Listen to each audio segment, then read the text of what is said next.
We're going to talk about AI, past, present, and future. And we're going to talk about the history of AI, because I know that everyone thinks that AI started like 2 years ago, but it actually goes long back. And then we're going to talk about AI for hospitality and what you should do next as an operator or someone from hospitality. I didn't share, but my background is actually engineering. I didn't come from the hospitality at all. That's my kid over there. Emma. Be nice.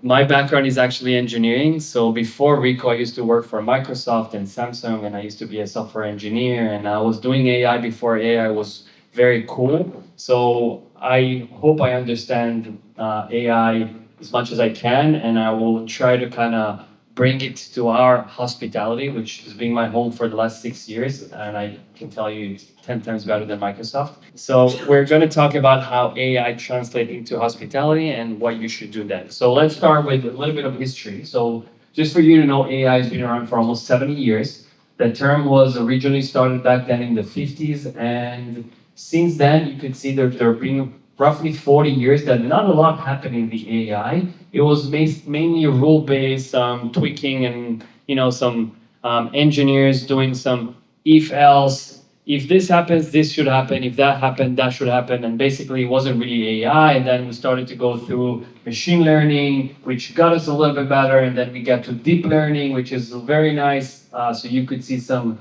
things with to do with vision. But the biggest shift started in 2017 when Google introduced something called transformers. And transformers is basically a way to look at text differently in a more efficient way that really helps you get to know what context this text is actually telling you. And funny enough, Google was the one who invented it, but the first to actually come and create this hype around AI was OpenAI and not Google, even though they, I think, doing a very good job right now catching up the speed. And then ChatGPT was introduced in 2022, and basically 2025 and onwards, we're talking about AI agents and things like this. So what really changed in 2022 that made it so different? AI turned from predicting, so you put a picture of a cat and it tells you this is a cat, or doing some things that is more on guessing, and you train it to do something and move towards something that is more on the execution level, meaning that it can actually do things. You give it words and it creates more words for you. So we could see it in the first days of ChatGPT. Everyone tried it, at least I did it. Is my English correct? And he just basically took all the emails. I used to spend hours checking my grammars and spelling and everything before sending an email. ChatGPT came in, that's it. I am fluent in English now. So basically, that's the huge shift that we've seen since 2022, that AI starts to actually execute. And if we'll go a little bit deeper into what that means or what happened in 2022 and over the last 70 years. So step number one, transformers, this is what Google invented, and this is basically, as I said, a more efficient way of computers to read text. If you guys are interested, we can take it offline. Super interesting how they built those research. Second thing was the ability to scale. So thanks to the cloud and all that shift, we were able right now to take massive amount of data and basically train them. Before, with your home computer, you couldn't do it. But with clouds, where you have thousands of computing power over there, you could actually go and train models on data. And of course, the best thing is data. So in 2000, the internet started to kind of kick in, and you had, 50 million books all over the world. Now you have everything digital, all the books of the world, everything is online, pictures, Instagram, Facebook, everyone is out there. So there is tons of data, billions and billions of trillions of data that turned digital. And then OpenAI came with something genius was, hey, how can we make this actually useful for a human being? And they came up with the concept of a chat. So you'll interact with something that is not the typical chatbot that was trained only on your company's Q&A, but something that can actually, you can put a word and you will know what will be the next probable word out of it. So this is moving away from, as I said, guessing to an actual execution. So looking at the history so far and just to understand what happened so far. Those are the big things. And just for us to kind of speed up a little bit and kind of put you in where we are today or get closer to hospitality, because this is what we're here for. So we started with the chat. You ask some questions and then you'll get an answer back, like, is my English right? Write me an email. Is my content good or not?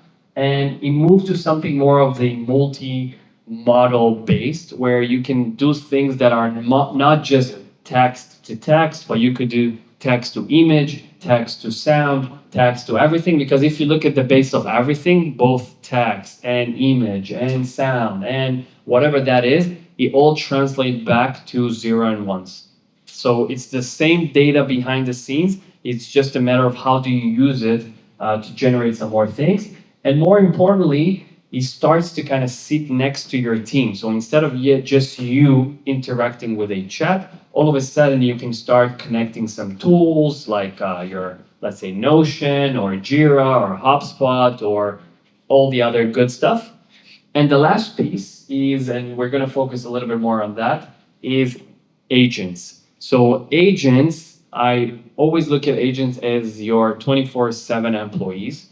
But more importantly, instead of us asking for everything that those chats or multi whatever can do for us, agents are able to do multiple tasks at the same time, and you just end it over and that's it. You come back, let's say, after an hour or two, just to give you an example. So before you would say, is my English correct on this email and make a draft for my new customer? Right now, what you could basically do with an agent is tell it, go prioritize my email and answer to the relevant people by tomorrow. And basically, if you think about it, there's multiple tasks going on behind the scene, connected to a tool, going to your Gmail, going over your email, understand the email, come back and write a draft for every single one, use the APIs and everything for your Gmails to send those emails. So agent, all of a sudden, you tell it, give it one task, which is very big, and all of a sudden it has all those capabilities that is able to do it by itself. And the craziest part is those agents can actually talk with other agents, and eventually you get this nice endover between multiple agents that have different skill sets. I can tell you, for example, with Reeco, how do we use agents? So we have Ricky. Ricky is our agent. And basically, Ricky is connected to everything we have, to HubSpot, Notion, Jira. And what I can do, for example, when a new customer comes with an idea, he opens it up in Jira. And my agent works 24/7, sits in the cloud, just waiting for someone to trigger it.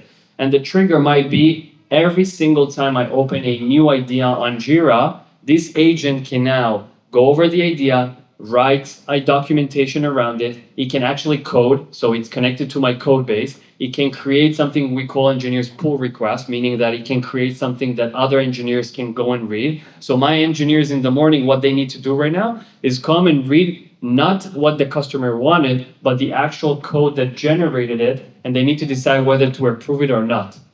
If you think about it, we actually start to work for those agents. They work overnight, we come in the morning and we work for them because they're waiting for this human in the loop to come in and kind of help you. So we're moving forward just a little bit towards hospitality, but before we do that, fun fact. So you have Gartner over here, they did a research and they see that not just in hospitality, but across the world, 70% of the companies are already embracing AI agents. By the end of, or in 24 months from now, 77% of all companies in the world are going to embrace in one way or another an agent. And the reason for that is because this hype is not just a buzzword, it's real. We see efficiencies, we see much quicker work, we see that we can get to the same place with less people, and basically those agents must take place. I had a conversation before with Ryan, what in my opinion will be the future, because if that's the case, we're gonna have millions of people unemployed. Well, the thing is that if you think about it as, let's say right now you have a big building with like Microsoft with 200,000 people, they might not need all people, but eventually those engineers are needed somewhere else. And there are going to be plenty of more small tech software companies that they will be needed. So instead of having one big organization with 200,000 people, they might going to have 50,000 people, and all the other 150 will just go some other places and start build better and more efficient innovation in places that are untouched, like hospitality. So hospitality is great, but if we're looking and digging, for example, like we do at Reeco at the back of the house, there's a lot of inefficiencies, and everyone is pushing operators, owners, everyone to embrace AI. But when you go and ask them, what should I do next? There's a big question mark above their heads saying, well, I don't know, just bring AI somehow and fire all the other people. But we need to figure out how that's done and why we need to do it probably today. So the first thing is that while that will be great, but as an owner or as an operator, you cannot just raise the rates and expect people to pay $1,000 for AC Marriott Hotel here at Brickell. That would be insane. So eventually, if we're looking at RevPAR, and I'm sure that you guys are way more seasoned than me in hospitality and in the numbers, but based on studies that you could see from SDR and CBRE, we're talking about RevPAR that is slightly growing. And by the way, this is actually negative in places that World Cup or hotels that are outside the World Cup area. So RevPAR, top of the line, is growing very slowly, almost not growing in the US for 2026, 2027. While here you see that inflation, wages, food, supplies, grows much faster than the actual revenue you can make. So in that case, the only way to go is by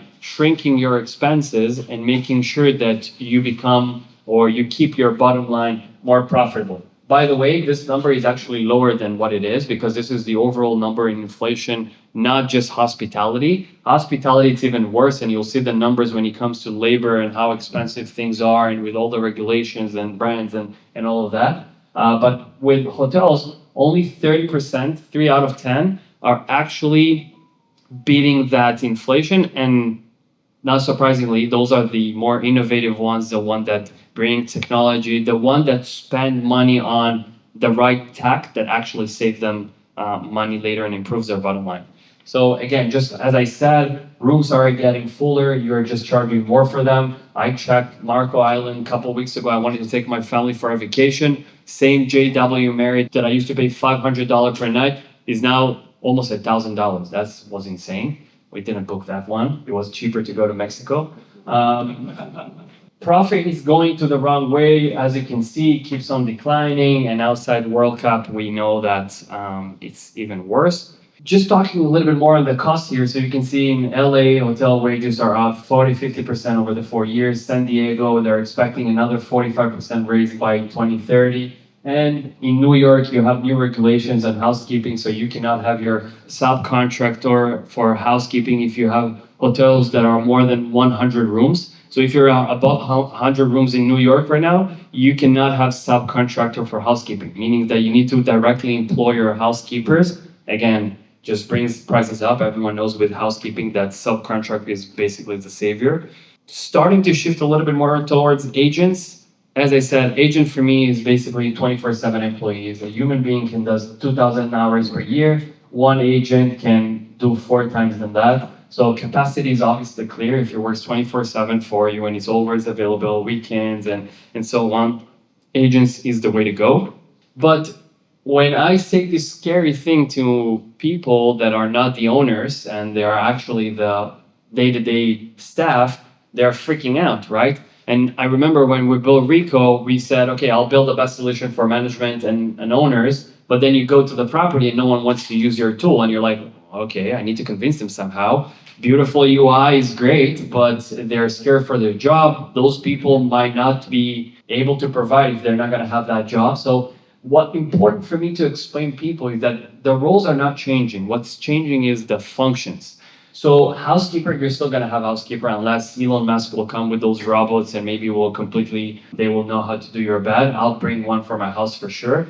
But housekeeper is now changing. The function of scheduling and all the back of the house stuff they're doing does. Chef, you still need someone to cook your food. The function of purchasing or menu engineering and all those things that he's doing can actually move away. And also the GM. I mean, if you will give him 3 hours back, not filling invoices or inputting that into his accounting software, he might be actually do something useful, talk with guests, and make sure that level of satisfaction goes up. And this is important because when I explain people the evolution of AI and where we're going, they should not be scared that they're not going to have job in a year or two unless their job is going to be all their functions are going to be replaced. If you're doing only content in marketing and 1,000% or 100% of all the functions that you're actually doing as a marketer goes away, that yeah, maybe this role is over. But in most cases, with the roles I see, if you break down a role to sets of functions and skills, AI potentially can replace 30-40% of what he does. He still needs to do some things in the physical world and so on. So we're going to quickly move to the last piece of this presentation, which is what do I need to do? You need to get your house in order before the agents move in. I'm going to give you 5 tips that I collected that I think can be beneficial for you that we did with Reeco. And I think that you should probably take it with your properties tomorrow if you haven't already. So the first thing is you need to survey your team. There's too many times that I go on a call with VP levels, C levels, management companies, and ask them, so how do you guys do your purchasing? It's like, I don't remember. I don't know. We're using this thing over there. And it's like, okay, you really need to go deeper and understand exactly how things work. And it doesn't matter if you have 20 hotels or 50 or 100. You need to know exactly what things are. We built our own survey, so if you guys want, you can reach out afterwards and we'll send you all the questions. But basically, simple questions for every role, housekeeping managers, chef, GM. You need to ask them, how do you do the processes that you're doing right now, and where is the data? Is it on a piece of paper? Is it in Excel? Where is the data? I need to know. You need to start to follow, with FBI, they're following cash or the money. You need to follow the data. That's where your cash is. Second tip is to you need to map all your system in every single property. Roughly, hotels have between 30 to 60 different solutions out there, and probably 70% of them are actually being used properly. But you need to know exactly how are you using or which software are you using, and it's important for step number 3. And I would start with the obvious one: PMS, POS, AP, purchasing, inventory, all those, maintenance, guest messaging, every single software you have out there that you're actually paying for, you need to have a big list and see it. Because even a small chain might not be small, it's small in my eyes, but taking this portfolio that has 5 different POS systems, this is hell. This is nightmare because data is scattered all over properties. They have different structures. How can you get or pull the net sales from every single day if one POS system is sending you data that looks like this, the other one sends you looks like this, the third one sends you something that looks like this? You cannot do anything with this information unless you bring engineers that maps that thing into one structured data. And that's the third point, which is consolidating your data as much as you can. So once you see how your people are doing it, and then you know which software you're using for every single thing and what solutions you have out there, you need to start thinking, how can you merge those solutions in one place? Because one solution that has, let's say, 5 data sets in one place, it's much better than 5 solutions that all is just one. Because later on, when you try to group it all together and do something on top of it, it makes your life much easier. I'll give Reeco as an example because we are here. But Reeco, for example, will take your invoices data, your inventory data, your purchasing data, your receiving data, your recipes, your net sales, your POS. So you got like 5 or 6 different data sets in one place. And now with Reeco, one of the things that we're building for some of our customers is the ability to communicate with our APIs and build what they want to see. Because sometimes people at Sage Hospitality or people from different smaller select service groups, they would like to see different data. They care more about food and beverage. The other one care more on smaller things. But the idea is that with AI, each one can actually build his own dashboard. So again, you have all processes and where all your data is. You know all your system. You're trying to merge software together and consolidate them. And the fourth piece, it's a little bit more advanced, but this is when you start having all your data in one place. You can actually apply whether it's Cloud Code or some other existing tools out there that can actually pull those data. Even if you do it manually, take and export a report, throw it every single day, and build yourself your own dashboard using Claude. I promise you, it's very simple. It sounds very scary. Claude, how do you do that? It's only for the 1% of the people. Very easy. My dad is using Claude, and he's 70 years old. He looks great, but yeah. So the last piece is number 5, and number 5 is again, it's a little bit more advanced, but this is using agents to rescue. So once you have this layer and you have those dashboards and you have all those data together, and if you think about the beauty part right now is that you have different sets of data that usually never talked before. Invoices and purchasing and occupancy rate might never live in the same dashboard ever. And now what you can do is start to apply an agent that goes over those dashboard every single day and give you insights. Because I don't want to go on a long dashboard and start going after every single number and start to understand what do I need to do. I have too many things in my head right now. I don't want to see like, okay, so I see this graph going up and I see this graph going down. What the hell am I supposed to do right now? So this is where you start to bring agents. You tell them what's important for you, and taking all this raw data, all these analytics, and having 24/7 employees that every single night can tell you, listen, Omri, today what you need to do in order for you to push is to do 1, 2, and 3. That's it. I don't need you to do anything else. That's what I'm going to do. I'm going to start improving those points in real time, not after the fact like we're used to in our space. And basically, this is where you start to kind of close the loop and get this incredible cycle of data flowing back to your software and starts to kind of refeed itself. So finalizing with 2 more slides. So the winners are not going to be the ones who are going to have the fanciest AI all out there and with all the craziness, but the ones that are actually going to adopt it quick enough. So if you don't want to fall under the other 70% who don't catch up with inflation, that's what you should probably do. We've got your back. So thank you, everyone.